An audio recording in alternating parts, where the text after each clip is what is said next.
at this national championships, right? This national championships where we had Leah Thomas, who is a male, a man, self-identifying as a woman. We were told we fully had to treat this person as a woman, right? This same national championships, we had another athlete who was transitioning. But this athlete is a female who was then self-identifying as a man from Yale. Izzy now goes by the name of Isaac. And we were told we fully had to treat this person as a man. Optics purposes here, to give you perspective of what this looked like from our eyes. Okay, finals of the 100 freestyle.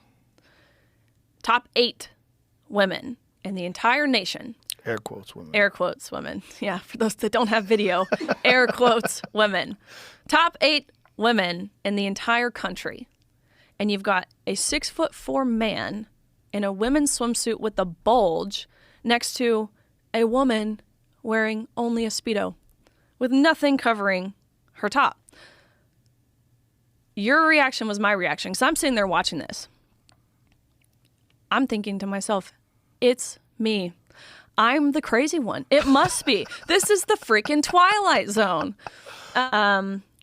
Really what had thrusted me over the edge into no longer being willing to lie, ultimately, is he and I raced in the 200 freestyle. This is the day after he swam the 500 freestyle and won a national title, beat out Olympians, beating out American record holders, right? Keep in mind, these aren't scrubs. They're the most impressive and accomplished female swimmers this world has ever seen.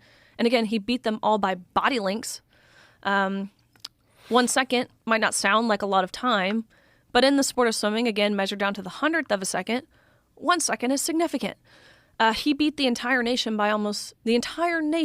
of women by almost 2 full seconds. Even the time he went last year would have beat every girl in the country this past season by nearly 2 full seconds, making him the first man to win a Division I NCAA women's title, trailblazer. But the second day of competition, the day after this, he and I raced in the 200 freestyle. So, look, we get on the blocks, dive off, swim 8 laps of freestyle, touch the ball at the end. I look up at the scoreboard, and almost impossibly enough, Joe, we had gone the exact same time, meaning, of course, we had tied, which is it's incredibly embarrassing for a 6'4" man to not even be able to beat like a 5'5" female. But again, going a minute and 40-ish seconds and not even 1/100th separated us. You can't tell me that's not divine intervention. But tied, we get out of the water. We go, you can see here, we both went 143.40. Not one of us going 143.39 or 143.41, tying. Get out of the water, go behind the awards podium. The NCAA official looks at both Thomas and myself. Thomas, who is towering over me, right, 6'4", and this official looks at both of us and says, "Great job, you two. But you tied, and we only have 1 trophy, so we're going to give the trophy to Leah. Sorry, Riley, you don't get one." My Jesus Christ. Heart rate was still high, having just competed. My adrenaline was still pumping. And so the first thing that I thought ended up being the first thing that I said. And the first thought that I had was just what you had just said, right? Like, isn't this everything that Title IX was passed to prevent from happening?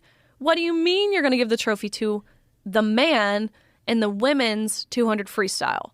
I asked the question that no one dared ask all season. And I said, why? Which, of course, he didn't have an answer as to why. They didn't give him a script of what to say when someone asks you the dreaded question of why.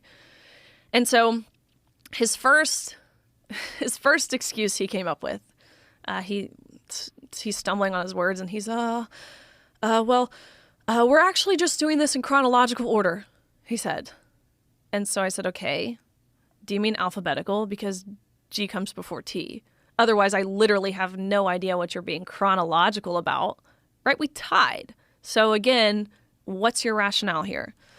And finally, he realized that he didn't have a justification. He didn't have an answer for this. And so, and I actually appreciate his honesty.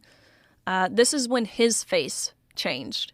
He looked sad. His voice changed. I could tell he didn't even believe what he was about to say.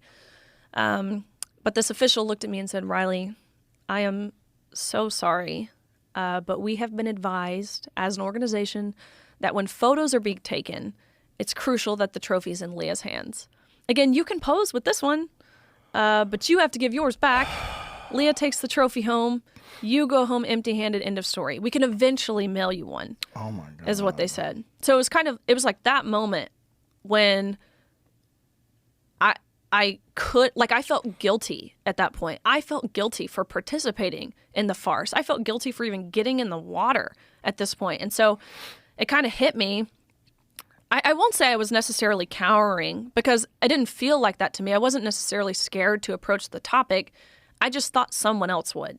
I thought a coach would say something. I thought some other swimmer. I thought someone with political power, someone within the NCAA. Quite honestly, I thought someone's dad would come down there and yank this man out of our locker rooms. But it was in that moment where we were standing on the podium, myself included. I'm standing on the podium, and we're clapping, and we're smiling, and we're cheering. And it hit me. I'm like, what in the world are we clapping for? Because, I mean, really what we're applauding is our own erasure, our own demolition.